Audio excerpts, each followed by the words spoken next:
ओम नमः शिवाय। शिव जी सदा सहाय। ओम नमः शिवाय। गुरु जी सदा सहाय। ओम नमः शिवाय। शिव जी सदा सहाय। ओम नमः शिवाय। गुरु जी सदा सहाय। ओम नमः शिवाय। शिव जी सदा सहाय। ओम नमः शिवाय। गुरु जी सदा सहाय। ओम नमः शिवाय। शिव जी सदा सहाय। ओम नमः शिवाय। गुरु जी सदा सहाय। ओम नमः शिवाय। शिव जी सदा सहाय। ओम नमः शिवाय। गुरु जी सदा सहाय। ओम नमः शिवाय। शिव जी सदा सहाय। ओम नमः शिवाय। गुरु जी सदा सहाय। ओम नमः शिवाय। शिव जी सदा सहाय। ओम नमः शिवाय। गुरु जी सदा सहाय। जय गुरु जी। शुक्राना गुरु जी। अनंतम अनंतम शुक्राना गुरु जी। जय गुरु जी। शुक्राना गुरु जी। अनंतम अनंतम शुक्राना गुरु जी महाराज। गुरु जी आज्ञा दें। हम शिव पुराण का अध्याय शुरू करते हैं। विभिन्न पुष्पों, अनोद तथा जल आदि की धाराओं से शिव जी की पूजा का महात्म। मंत्र जाप करते हैं। ओम नमः शिवाय। शिव जी सदा सहाय। ओम नमः शिवाय। गुरु जी सदा सहाय। ओम नमः शिवाय। शिव जी सदा सहाय। ओम नमः शिवाय। गुरु जी सदा सहाय। ब्रह्मा जी बोले, नारद, जो लक्ष्मी प्राप्ति की इच्छा करता हो वह कमल, बिल्वपत्र, शतपत्र और शंख पुष्प से भगवान शिव की पूजा करे। ब्राह्मण यदि 1,00,000 की संख्या में इन पुष्पों द्वारा भगवान शिव की पूजा संपन्न हो जाए तो सारे पापों का नाश होता है और लक्ष्मी की भी प्राप्ति होती है। इसमें संशय नहीं है। प्राचीन पुरुषों ने 20 कमलों का एक प्रस्थ बताया है। 1 सहस्त्र बिल्वपत्रों को भी एक प्रस्थ कहा गया है। 1 सहस्त्र शतपत्र से आधे प्रस्थ की परिभाषा की गई है। 16 पलों का एक प्रस्थ होता है और 10 टंकों का एक पल। इस मान से पत्र, पुष्प आदि को तोलना चाहिए। जब पूर्वोक्त संख्या वाले पुष्पों से शिव जी की पूजा हो जाती है तब सकाम पुरुष अपने संपूर्ण अभिष्ट को प्राप्त कर लेता है। यदि उपासक के मन में कोई कामना न हो तो वह पूर्वोक्त पूजन से शिव स्वरूप हो जाता है। मृत्युंजय मंत्र का जब 5,00,000 जप पूरा हो जाता है तब भगवान शिव प्रत्यक्ष दर्शन देते हैं। 1,00,000 के जप से शरीर की शुद्धि होती है। दूसरे लाख के जप से पूर्व जन्म की बातों का स्मरण होता है। तीसरे लाख पूर्ण होने पर संपूर्ण काम्य वस्तुएं प्राप्त होती हैं। चौथे लाख का जप होने पर सपन में भगवान शिव का दर्शन होता है और 5वें लाख का जप जो ही पूरा होता है भगवान शिव उपासक के सम्मुख तत्काल प्रकट हो जाते हैं। इसी मंत्र का 10,00,000 जप हो जाए तो संपूर्ण फल की सिद्धि होती है। जो मोक्ष की अभिलाषा रखता है 1,00,000 दर्भों द्वारा शिव का पूजन करें। मुनिश्रेष्ठ, सर्वत्र लाख की ही संख्या समझनी चाहिए। आयु की इच्छा वाला पुरुष 1,00,000 दुर्भाओं द्वारा पूजन करे। जिसे पुत्र की अभिलाषा हो वह धतूरे के 1,00,000 फूलों से पूजा करे। लाल डंठल वाला धतूरा पूजन में शुभदायक माना गया है। अगस्त्य के 1,00,000 फूलों से पूजा करने वाले पुरुषों को महान यश की प्राप्ति होती है। यदि तुलसी दल से शिव की पूजा करे तो उपासक को भोग और मोक्ष दोनों सुलभ होते हैं। लाल और सफेद आंख, अपामार्ग और श्वेत कमल के 1,00,000 फूलों द्वारा पूजा करने से भी उसी फल, भोग और मोक्ष की प्राप्ति होती है। जपा अड़हल के 1,00,000 फूलों से की हुई पूजा शत्रुओं को मृत्यु देने वाली होती है। करवीर के 1,00,000 फूल यदि शिव पूजन के उपयोग में लाए जाए तो वे यहाँ रोगों का उच्चाटन करने वाले होते हैं। बंदूक दोपहरिया के फूलों द्वारा पूजन करने से आभूषण की प्राप्ति होती है। चमेली से शिव की पूजा करके मनुष्य वाहनों और उपलब्ध करता है। इसमें संशय नहीं है। अलसी के फूलों से महादेव जी का पूजन करने वाला पुरुष भगवान विष्णु को प्रिय होता है। शमी पत्रों से पूजन करने वाले मनुष्य मोक्ष प्राप्त कर लेता है।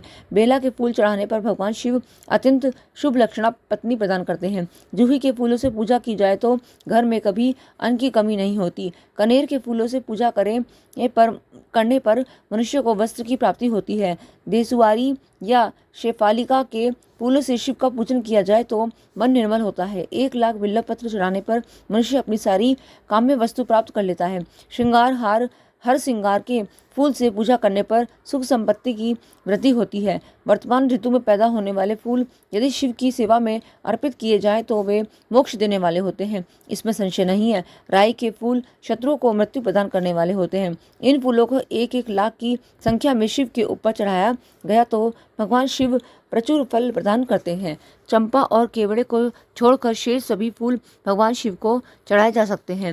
विप्रवर महादेव जी के ऊपर चावल चढ़ाने से मनुष्य की लक्ष्मी बढ़ती है। ये चावल अखंडित होने चाहिए और इन्हें उत्तम भक्ति भाव से शिव के ऊपर चढ़ाना चाहिए। रुद्र प्रदान मंत्र से पूजा करके भगवान शिव के ऊपर बहुत सुंदर वस्त्र चढ़ाएं और उसी पर चावल रखकर समर्पित करें तो उत्तम है। भगवान शिव के ऊपर गंध पुष्प आदि के साथ एक श्रीफल चढ़ाकर धूप आदि निवेदन करें तो पूजा का पूरा फल प्राप्त होता है। महाशिव के समीप 12 ब्राह्मणों को भोजन कराएं। इससे मंत्र पूर्वक संगोपांग लक्ष्य पूजा संपन्न होती है। जहाँ 100 मंत्र जपने की विधि हो वहाँ 108 मंत्र जपने का विधान किया गया है। तिलों द्वारा शिव जी को 1 लाख आहुतियाँ दी जाएं अथवा 1 लाख तिलों से शिव की पूजा की जाए तो वह बड़े बड़े पातकों का नाश करने वाली होती है। जौ द्वारा की हुई शिव जी की पूजा स्वर्गीय सुख की वृद्धि करने वाली है, ऐसा ऋषियों का कथन है। गेहूं के बने हुए पकवान से की हुई शंकर जी की पूजा निश्चय ही उत्तम मानी गई है। यदि उससे 1,00,000 बार पूजा हो तो उससे संतान की वृद्धि होती है। यदि मूंग से पूजा की जाए तो भगवान शिव सुख प्रदान करते हैं। प्रियंगु कंगनी द्वारा सर्वाध्यक्ष परमात्मा शिव का पूजन करने मात्र से उपासक के धर्म अर्थ और काम भोग की वृद्धि होती है तथा वह पूजा समस्त सुखों को देने वाली होती है। अरहर के पत्तों से श्रृंगार करके भगवान शिव की पूजा करें। यह पूजा नाना प्रकार के सुखों और संपूर्ण फलों को देने वाली होती है। मुनिश्रेष्ठ, अब फूलों की लक्ष्य संख्या का तोल बताया जा रहा है। प्रसन्नता पूर्वक सुनो। सूक्ष्म मान का प्रदर्शन करने वाले व्यास जी ने एक प्रस्थ शंख पुष्प को 1 लाख बताया है। 11 प्रस्थ चमेली के फूलों हो तो वही 1 लाख फूलों का मान कहा गया है। जूही के 1 लाख फूलों का भी वही मान है। राई के 1 लाख फूलों का मान 5.5 प्रस्थ है। उपासक को चाहिए कि वह निष्काम होकर मोक्ष के लिए भगवान शिव की ही पूजा करे। भक्ति भाव से विधि पूर्वक शिव की पूजा करके भक्तों को पीछे जलधारा समर्पित करनी चाहिए। ज्वर में जो मनुष्य प्रलाप करने लगता है उसकी शांति के लिए जलधारा शुभ कारक बताई गई है। शुद्ध रुद्रीय मंत्र से रुद्र की 11 पाठों से रुद्र मंत्रों के जप से पुरुष सूक्त के 6 ऋचा वाले रुद्र सूक्त से महामृत्युंजय मंत्र से गायत्री मंत्र से अथवा शिव के शास्त्रोक्त नामों के आदि में पड़म और अंत में नमः पद जोड़कर बने हुए मंत्र द्वारा जलधारा आदि अर्पित करनी चाहिए। सुख और संतान की वृद्धि के लिए जलधारा द्वारा पूजन उत्तम बताया गया है। उत्तम भस्म धारण करके उपासक को प्रेम पूर्वक नाना प्रकार के शुभ एवं दिव्य द्रव्यों द्वारा शिव की पूजा करनी चाहिए और शिव पर उनके सहस्त्र नाम मंत्रों से घी की धारा चढ़ानी चाहिए। ऐसा करने पर वंश का विस्तार होता है, इसमें संशय नहीं है। इसी प्रकार यदि 10,000 मंत्रों द्वारा शिव जी की पूजा की जाए तो प्रेम रोग की शांति होती है और उपासक को मनोवांछित फल की प्राप्ति होती है। यदि कोई नपुंसकता को प्राप्त हो तो वह घी से शिवजी की भली भांति पूजा करे तथा ब्राह्मणों को भोजन कराए। साथ ही उसके लिए मुनीश्वरों ने प्रजापत्य व्रत का भी विधान किया है। यदि बुद्धि जड़ हो जाए तो उस अवस्था में पूजक को केवल शर्करा मिश्रित दूध की धारा चढ़नी, शर्करा मिश्र मतलब दूध में चीनी मिलाकर, शक्कर मिलाकर दूध की धारा चढ़ानी चाहिए। ऐसा करने पर उसे बृहस्पति के समान उत्तम बुद्धि प्राप्त हो जाती है। जब तक 10,000 मंत्रों का जप पूरा न हो जाए तब तक पूर्वोक्त दुग्धधारा द्वारा भगवान शिव का उत्कृष्ट पूजन चालू रखना चाहिए। जब तन मन में अकारण ही उच्चाटन होने लगे, जी उछट जाए, कहीं भी प्रेम ना रहे, दुख बढ़ जाए और अपने घर में सदा कलह रहने लगे, तब पूर्वोक्त रूप से दूध की धारा चढ़ाने से सारा दुख नष्ट हो जाता है। सुवासित तेल से पूजा करने पर भोगों की वृद्धि होती है। यदि मधु से शिव की पूजा की जाए तो राज यक्ष्मा का रोग दूर हो जाता है। यदि शिव पर ईख के रस की धारा चढ़ाई जाए तो वह भी संपूर्ण आनंद की प्राप्ति कराने वाली होती है। गंगा जल की धारा तो भोग और मोक्ष दोनों फलों को देने वाली है। ये सब जो धाराएं बताई गई हैं, इन सबको मृत्युंजय मंत्र से चढ़ाना चाहिए। इसमें भी उस मंत्र का विधानतः 10,000 जप करना चाहिए और 11 ब्राह्मणों को भोजन कराना चाहिए। अध्याय 14 विराम। अब हम पढ़ते हैं सृष्टि का वर्णन। तदंतर नारद जी के पूछने पर ब्रह्मा जी बोले, मैंने तदंतर नारद जी के पूछने पर ब्रह्मा जी बोले, मुने, हमें पूर्वोक्त आदेश देकर जब महादेव जी अंतर्ध्यान हो गए, तब मैं उनकी आज्ञा का पालन करने के लिए ध्यान मग्न हो कर्तव्य का विचार करने लगा। उस समय भगवान शंकर को नमस्कार करके श्रीहरि से ज्ञान पाकर परमानंद को प्राप्त हो मैंने सृष्टि कराने का निश्चय किया। तात भगवान विष्णु भी वहां सदाशिव को प्रणाम करके मुझे अवश्य उपदेश दे तत्काल अदृश्य हो गए। वे ब्रह्मांड से बाहर जाकर भगवान शिव की कृपा प्राप्त करके वैकुंठ धाम में जा पहुंचे और सदा वहीं रहने लगे। मैंने सृष्टि की इच्छा से भगवान शिव और विष्णु का स्मरण करके पहले के रचे हुए जल में अपनी अंजलि डालकर जल को ऊपर की ओर उछाला। इससे वहां एक अंड प्रकार हुआ जो 24 तत्वों का समूह बना कहा जाता है। विवर वह विराट आकार वाला अंड जड़ रूप ही था। उसमें चेतनता का न देखकर मुझे बड़ा संशय हुआ और मैं अत्यंत कठोर तप करने लगा। 12 वर्षों तक भगवान विष्णु के चिंतन में लगा रहा। तात यह समय पूर्ण होने पर भगवान श्री हरि स्वयं प्रकट हुए और बड़े प्रेम से मेरे अंगों का स्पर्श करते हुए मुझसे प्रसन्नतापूर्वक बोले। श्री विष्णु ने कहा कि ब्राह्मण, तुम वर मांगो, मैं प्रसन्न हूँ। मुझे तुम्हारे लिए कुछ भी आधेय नहीं है। भगवान शिव की कृपा से मैं सब कुछ देने में समर्थ हूँ। ब्रह्मा बोले, अर्थात मैंने कहा, महाभाग, आपने जो मुझ पर कृपा की है वह सर्वथा उचित ही है, क्योंकि भगवान शंकर ने मुझे आपके हाथों में सौंप दिया है। विष्णु, आपको नमस्कार है। आज मैं आपसे जो कुछ मांगता हूँ उसे दीजिए। प्रभु, यह विराट रूप 24 तत्वों से बना हुआ है। अंड किसी तरह चेतन नहीं हो रहा है, जड़ीभूत दिखाई देता है। अरे, इस प्रकार इस समय भगवान शिव की कृपा से आप यहाँ प्रकट हुए हैं। अतः शंकर की सृष्टि शक्ति या विभूति से प्राप्त हुए इस अंड में चेतनता लाइए। मेरे ऐसा कहने पर शिव की आज्ञा में तत्पर रहने वाले महाविष्णु ने अनंत रूप का आश्रय ले उस अंड में प्रवेश किया। उस समय उन परम पुरुष के सहस्त्रों मस्तक, सहस्त्रों नेत्र और सहस्त्रों पैर थे। उन्होंने भूमि को सब ओर से घेर कर उस अंड को व्याप्त कर लिया। मेरे द्वारा भली भांति स्तुति की जाने पर जब श्री विष्णु ने उस अंड में प्रवेश किया, तब वह 24 तत्वों का विकार रूप अंड सचेतन हो गया। पाताल से लेकर सत्यलोक तक की अवधि वाले उस अंड के रूप में वहां साक्षात श्री हरि ही विराजने लगे।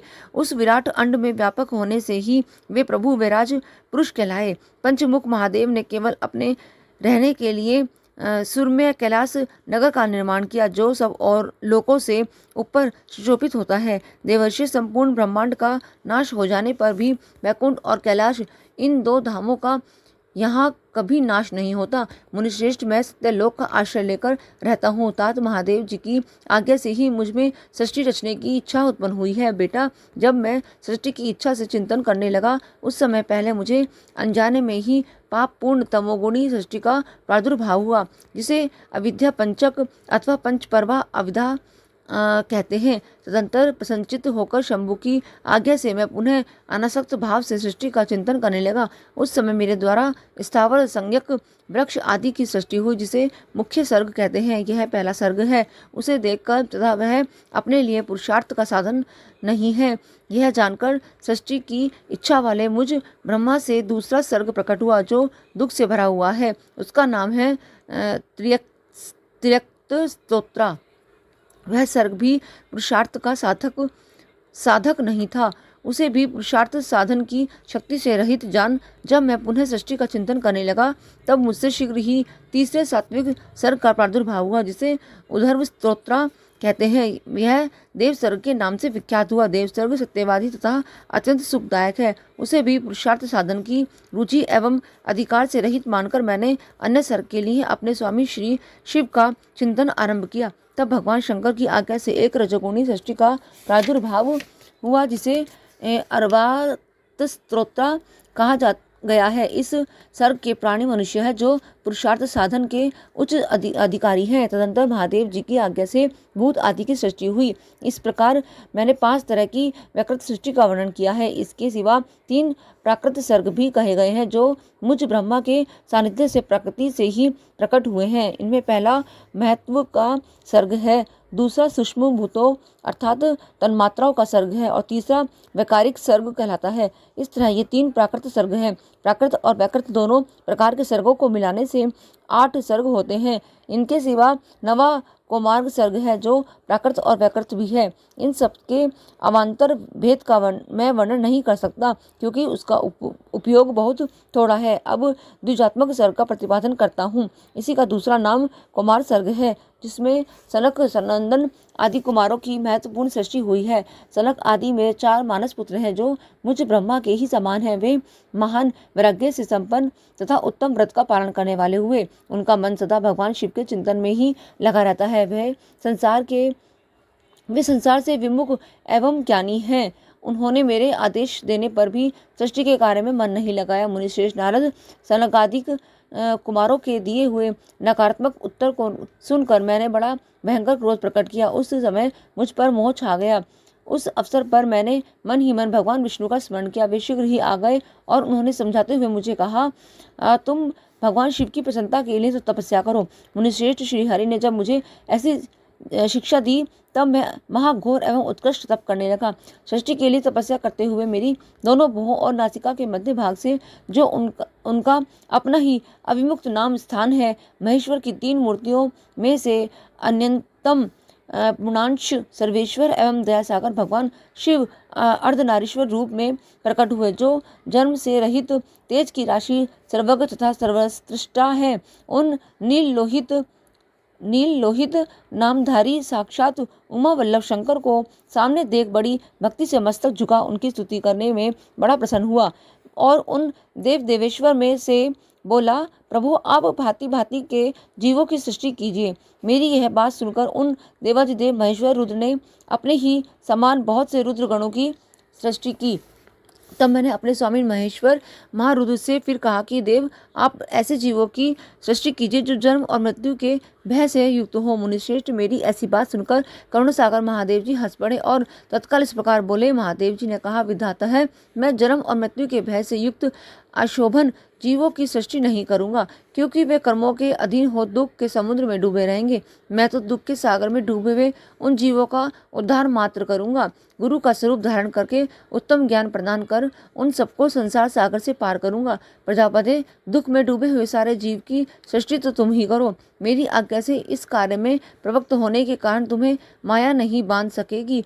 मुझसे ऐसा कहकर श्रीमान भगवान नील लोहित महादेव मेरे देखते देखते अपने पार्षदों के साथ वहां से तत्काल तिरोहित हो गए। अध्याय 15 विराम। जय गुरु जी, शुक्राना गुरु जी। हमारे गुरु जी तो स्वयं खुद ही कहते हैं कि मैं तुम सबको कीचड़ से निकालने आया हूँ, यानी कि हमारा उद्धार करने के लिए आए हैं। हमें दुखों में नहीं, हमें तो इस भवबंधन सागर से पार कराने के लिए आए। गुरु जी कहते हैं ना, मैं तुम सबका कल्याण करने के लिए तुम्हारा हाथ पकड़ा है मैंने।